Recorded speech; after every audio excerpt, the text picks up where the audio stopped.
were struggling with different things, and these are Paul's words to them, beginning at verse 4. Rejoice in the Lord always. I'll say it again, rejoice. Let your gentleness be evident to all. The Lord is near. So don't be anxious about anything, but in every situation, by prayer and petition, with thanksgiving, present your requests to God. And the peace of God, which transcends all understanding, will guard your hearts and your minds in Jesus. Finally, brothers and sisters, whatever is true, whatever is noble, whatever is right, whatever is pure, whatever is lovely, whatever is admirable, if anything is excellent or praiseworthy, think about such things. Whatever you have learned or received or heard from me or seen in me, put it into practice. And the God of peace will be with you. I rejoice greatly in the Lord that at last you renewed your concern for me. Indeed, you were concerned, but you had no opportunity to show it. And I'm not saying this because I am in need, for I have learned to be content, whatever the circumstances. I know what it's like to be in need, and I know what it's like to have plenty. I have learned the secret of being content in any and every situation, whether well fed or hungry, whether living in plenty or in want. I can do all this through him who gives me strength. This is the word of the Lord. Thanks be to God.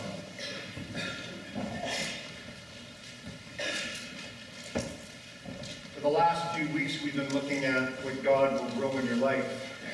And today it's joy. Talking about how God will grow joy in your life. Anybody know the show Comedians in Cars Getting Coffee? Have you seen that show? The Jerry Seinfeld show? Not seen it, some of you? Like, it's become a great hit. Like, it's like, does Jerry Seinfeld really need another hit show? Well, he's got one. So in this show, he drives around and he picks up comedians, and they just drive around in their cars, kind of cracking each other up, joking, and then they stop at a coffee shop, and they get coffee, and they sit, and they just crack each other up. That's what it is.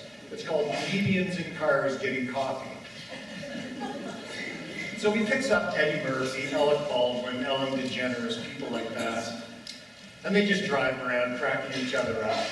On one episode, he picked up Julia Louis-Dreyfus, who was Elaine in the Seinfeld show, and they just sat in a coffee shop and cracked each other up. In fact, what he said to Elaine as they sat there was this. He said, "Today, I like any sentence that starts with, 'Do you remember?'" And so they just remembered and they laughed. My favorite episode was when Jerry Seinfeld picked up Barack Obama, which is a bit weird because he's technically not a comedian, he's a president, and the show was called Comedians in Cars Getting Coffee. So Jerry Seinfeld goes to pick up Barack Obama, and he gets to the White House, and Barack Obama's there, and Barack Obama says to his security guard, "Harry, don't shoot him. He's a very funny guy. We all like him." My poll numbers would go down if you did harm to Jerry Seinfeld. And then they get into this vintage Corvette that Jerry Seinfeld drove up. They get into it, but the Secret Service guy won't let them off the property. So they just circle around the driveway at the front of the White House. And then they get out of the car. They finally get to a place where they can sit and have coffee. It's downstairs in the kitchen. In the White House kitchen down in the basement. And they're sitting there and they're having coffee. And Obama says, "I really do well with the 0 to 8 demographic. They love me partly because they think my ears are big, so I look a little like a cartoon character. And then little kids love saying my name, but it's all one big name, Barack Obama. Barack Obama." It's like a Nickelodeon thing, he says. And they just sat there laughing. That's the show. I love comedy. I really do. I love stand-up. I guess it's because I like to laugh. Anybody here not like to laugh? I don't like to laugh. Here's the thing. The Bible promises joy. But joy and laughter aren't the same things. Joy is something that's deep. Joy is something that lives in the very deepest parts of our hearts, and it perseveres.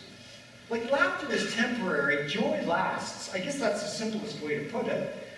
Joy is deep-seated. It's a happiness that endures.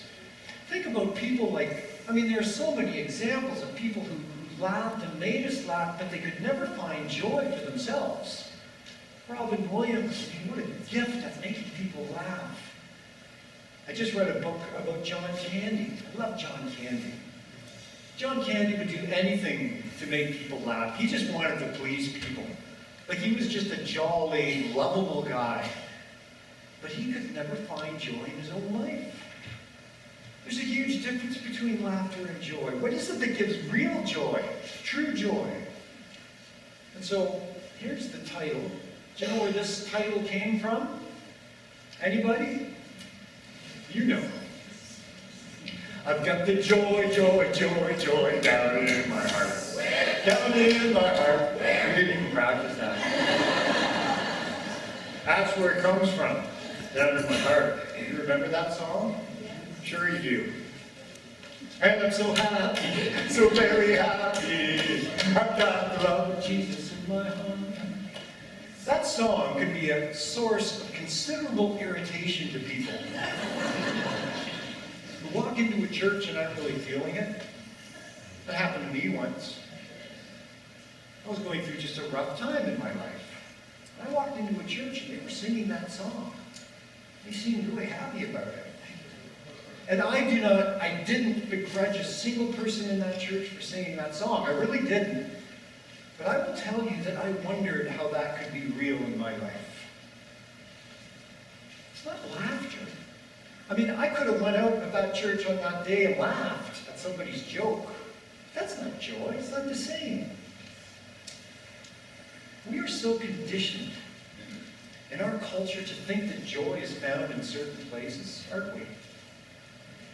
And we could spend all of our lives investing in this place where our culture tells us that this is where joy is found, and then all these years later look back on that and realize that we've invested in the wrong thing. Jesus talked about that all the time.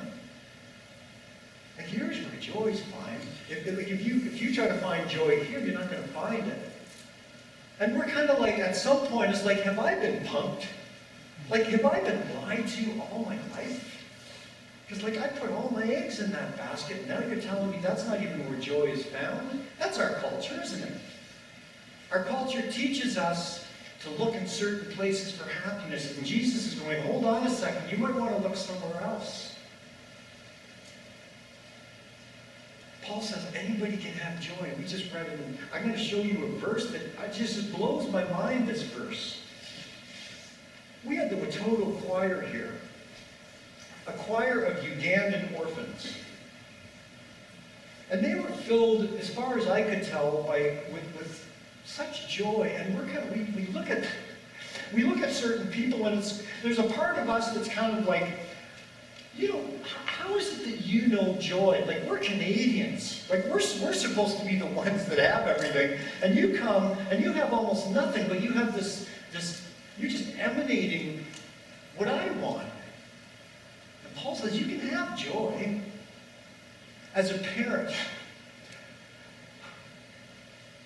I don't know if anybody would ever have kids if they knew what a responsibility it is to raise kids properly. Because it's our job as parents to show our children where true joy is found. Isn't it? If we spend all the time that they're with us and showing them and then they get older and they look back and they're they were wrong. It's my job as a parent to teach my children where true joy is found, because parents more than anything want their kids to be happy. That's all a parent wants for their child. So where do you find the joy? And for Jesus, and then reflected through all the words that Paul writes, it's joy is a cornerstone. It's not joy might be a part of this community of faith, Jesus said joy has to be there. Joy is essential. At Christmas time, we have a wreath, as most churches do, and we light the candles on the wreath, and one of those candles is joy. And Jesus just said, if there is no joy in your community of faith, if there is no joy in your life, the cornerstone is just missing. Things are going to start to crumble. And we're like, okay, you're going to tell me how that happens, right? Jesus and then Paul, and all Paul's writings reflects that. Joy to the world, the Lord has come. For Jesus, if we can connect to the God that he reveals, this joy will be yours. And we're like, I appreciate the sentiment. Tell me how that works. Here's what Paul says. Here's the verse that just... I've shown this before, but isn't this just the most incredible thing? Like, whatever the... I just lost my job. I have a spouse who has cancer. I mean, really, Paul, whatever the circumstances, you're saying this is so deep in my heart, it's so deep down in my heart, that you're saying it doesn't matter what happens around me. There's nothing that can touch that joy. The word content in some translations is translated as joy. I've learned to be joyful, whatever the circumstances, Paul said. And sometimes we're like, okay, character in the Bible called Paul. Like, you're a saint. You have everything you need. You're like the perfect person. Like, it's easy for you to say, you can be joyful, but you don't know, like, the stuff I'm living through. You don't know how dysfunctional my life is. You're St. Paul. It doesn't hold any weight. It starts to hold weight when you find out what kind of person Paul was and what he went through. Paul wrote that verse from prison. He was in a prison. Can you, imagine in your mind's eye what a prison looks like in Rome 2,000 years ago. That's what Paul was when he wrote these words. I guess they gave him paper, or whatever it was they wrote on, which is surprising in of itself. But he wrote some of his letters while he was in prison. Imagine the atmosphere. Imagine the food they gave him to eat. Imagine Roman soldiers looking over his shoulder as he wrote words. And before he was put in prison, Paul did not have an easy life. He was persecuted for talking about Jesus in places that didn't believe in Jesus. He was beat up. He was shipwrecked 3 times. Like, Paul did not have an easy life. So we can't stand back and say, Paul, it's not connecting to me because you're St. Paul. We can't say that because Paul had a harder life than anybody here, I would imagine. And there is a part in the Bible that we now call 2 Corinthians in chapter 12, where Paul talks about a thorn in his side. A thorn in his side. And in that passage, Paul asks God, pleads with God 3 times to take that thorn in his side away from him because it's causing him pain. Paul suffered. And still Paul says, rejoice, rejoice, and again I say rejoice. How does that work? How can you be joyful in those circumstances? Living in this real world that Paul also lived in. And so I just want to show you 2 verses that I read from Philippians 4 to find some guidelines around how to find the joy that Jesus is talking about. And this is just really simple stuff. It's simple to understand. Here's the first. This is the verse I read. This is it. I want to show you 3 things that come out of these words. The Lord is near. Don't be anxious about anything. And we're like, come on. Like, is it really possible to live your life and not be anxious about anything? Don't be anxious about anything. But in every situation, by prayer and petition, with thanksgiving, present your requests to God. Here's the first part. The Lord is near. You know all about the parent chair. I've spoken a couple times about the parent chair in funerals. Do you not know all about the parent chair? If you take a child into the dentist's office and their name is called, they'll walk in, but before they get to the chair that they have to sit in to have their teeth worked on, they'll turn around and they'll say, aren't you coming? And then you say, am I allowed to go in there with you? And they'll go, yeah, there's the parent chair. And so you walk in, and sure enough, There's the big dentist chair that the patient sits in, and right beside it is the chair. It's the parent chair, your child will tell you. The parents are allowed to come in. And if you're lucky, there'll be like a Reader's Digest on the table beside that chair, and you can read as you're waiting. And then the child will hop up into the chair, feeling strength, because you were sitting there with them. It's the parent chair. The Lord is near. Whatever chairs you have to get into in your life, chairs that you know are going to give you pain, you know the parent is there. And you know the parent, just the presence of the parent gives you strength, doesn't it? It's just the parent being there will give you strength. Paul is saying, look, the Lord is near. If you understand and then experience the Lord is near, it's going to give you joy in difficult times.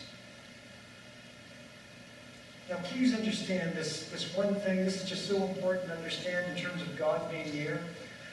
When a parent comes into the chair room and the child's in the chair and the parent sits down, the parent does not come into that room to take the child out of the chair. The parent just comes in to be with. Because there are some things in life that we just have to endure. Like, does that make sense? You're not coming in there to be with your child to say, you don't need to get this work done. You're not gonna take the pain away. You're gonna be with them in their pain. Do we understand this illustration? Here's the second part. Don't be anxious. But in every situation, just pray. Look, when the child is in the chair, if you've ever been through this, they will talk to you like the second the dentist's fingers is out of their mouth. They're going to say something to you because they can't see you. They're going to say something to just make sure you're still there. Daddy, you still there? I'm still here. This is okay. It doesn't hurt as much as I thought it would. Okay, good. I'm still here. I'm not going to leave. I'm not going anywhere. That's what prayer is. Paul says pray without ceasing. Every 3 minutes, you could just say, God, are you still there? I'm still here. You promised you'd give me strength through my painful times. I'm still here. I'm not going anywhere. You promised that you would comfort me as I'm going through the valley of the shadow. I'm still here. That's what prayer is. That's all it is. Last thing. Thanksgiving. If we want to be joyful in our lives, we got to find a way to be thankful. If we are thankful, this is the life truth. Doesn't matter what religion you're from, doesn't matter where you live, doesn't matter what race you are. This is the life truth. If we are thankful for the things we have in life, we will be joyful. It's just like, it's simple, but it's hard to do because we just take for granted all the things we're surrounded with each and every day are just beautiful, good things. And we just take for granted that those things are going to be around. And we just don't live in a spirit of thanksgiving for what we have, minute by minute. Last weekend, we went to Toronto to see my niece, whose name is Savannah. She sang here before. We went to see her, what she called a recital. Now, the word recital makes you think of certain things. I call it a showcase. She goes to Humber College for Performing Arts. So part of what they do is they do their showcase, and they have adjudicators who mark them. And they do 7 songs that are original songs they wrote for the audience. And we went to watch her. And I got to tell you, this is my brother's daughter. She's a bit of a powerhouse. Like, she is a talented woman. And and when we left, we were just filled with like a spirit of thanksgiving. And we're driving home that night on Airport Road. And the weather kind of reflected our mood. Is that called pathetic fallacy? Is that the literary term? It is. We were just feeling like, man, that was just amazing, and the talents, and we're driving home, and there was a beautiful, clear night, a full moon, the kind of night you could turn your headlights out and just see everything. Did you ever used to do that before they made cars where you actually couldn't turn headlights off? It just ruined all our fun. We used to do that all the time. It was one of those nights with full moon, clear road, not a lot of traffic. And because it was so clear and beautiful and not a lot of traffic, the speed that I was driving at exceeded the limit down Airport Road. About halfway to Stainer, I saw angry red lights flashing through the rear view mirror. 2 squad cars coming at me like Darth Vader in the Death Star ship. I mean, they were flying at me. And I thought, great, there goes my perfect night. And as I started to downshift, because I was trying to slow down, I discovered that my transmission was gone. Like I had no transmission. And then Haven from the back seat says, I smell something burning. The clutch was gone. And I pull over and I'm trying to, and on top of that, at that moment, a snowstorm hit us. Like, just, I'm not making this up. Kimberly Volpet, Haven was there. Like so much for our perfect night. Speeding ticket, blown transmission out in the middle of nowhere, and a snowstorm. Isn't that the nature of our lives? Like, listen. How many times are you just driving along in your good life, and everything's just fine, and you got a full moon, and you got light around you, and everything's just good, and but you just don't think about it that much. Why is it that we have to lose something before we appreciate what we have? Why is that? Well, fortunately, these lights bombing up, these angry red lights, they went right by us. I know, he was on his way somewhere else. It's like, okay, so that was good. And then Ian and his fiancée Leanne, their son Ian, who's here, they were only a couple of kilometers behind us on Airport Road, because they were at the same show. We didn't know they were that close. So we had only been pulled over a minute or two, and they pulled up, and they took my mom and Haven into their car, and they went home, and then Kimberly and I sat and waited for the tow truck. We only waited about 15 minutes. Tow truck comes, we get into the tow truck, driving through this snowstorm, when only half an hour ago it was just a beautiful, clear night. And then we saw the red lights again, just south of Stainer. There had been a terrible accident. That's what they were going for. And we drove by that accident, got home at about 2 in the morning. We were just so thankful we got home. Why is it that we have to lose something before? I just think sometimes we need a little perspective. When you drive by an accident like that, you suddenly get perspective. It's true. I mean, at the same time, you're saying a prayer for those people that are in the ditch, and we don't know how injured they were. At the same time you're saying that prayer, you're also saying a prayer for thanksgiving for yourself, because it wasn't you. It's true. Like, go to Sick Kids Hospital. That'll give you some perspective. Because if your child is not sick or injured, live your life in a spirit of thanksgiving every day.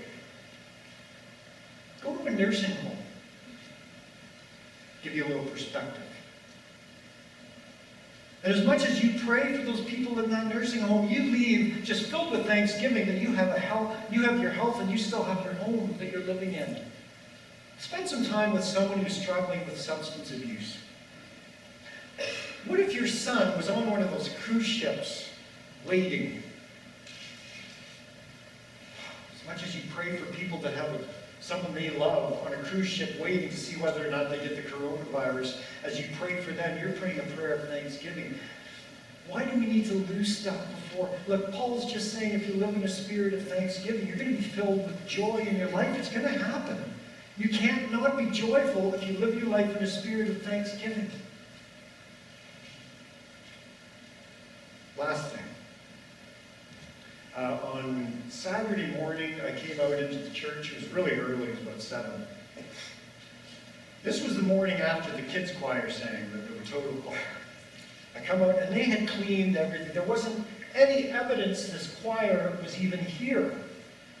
It's amazing. They came at noon on Friday, on Valentine's Day. They set up, they must have had just hundreds of pounds of equipment. I mean, it was pretty high tech. They set it all up, they did their presentation. When they were done, they just ripped all down and they were gone. There was no evidence anywhere that they were even here, except in my memory. And I'm standing here in this quiet room. It still smelled like the people that were here the night before. But I'm remembering their faces and their dancing and their singing, and I'm just remembering all that, and it was so weird.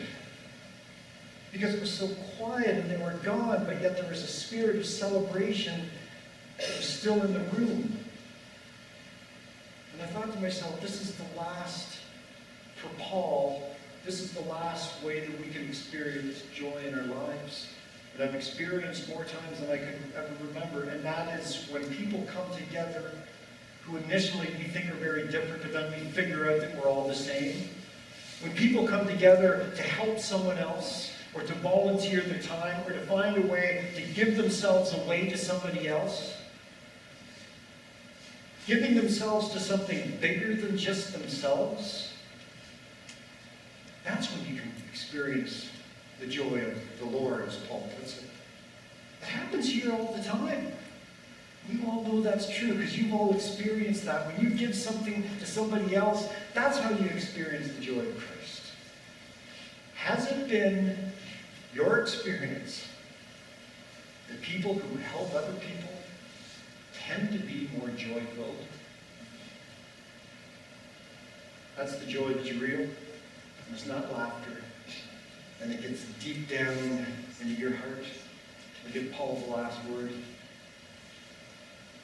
The joy of God that transcends all understanding will guard your hearts and your minds in Jesus. Amen. So we have a brand new hymn.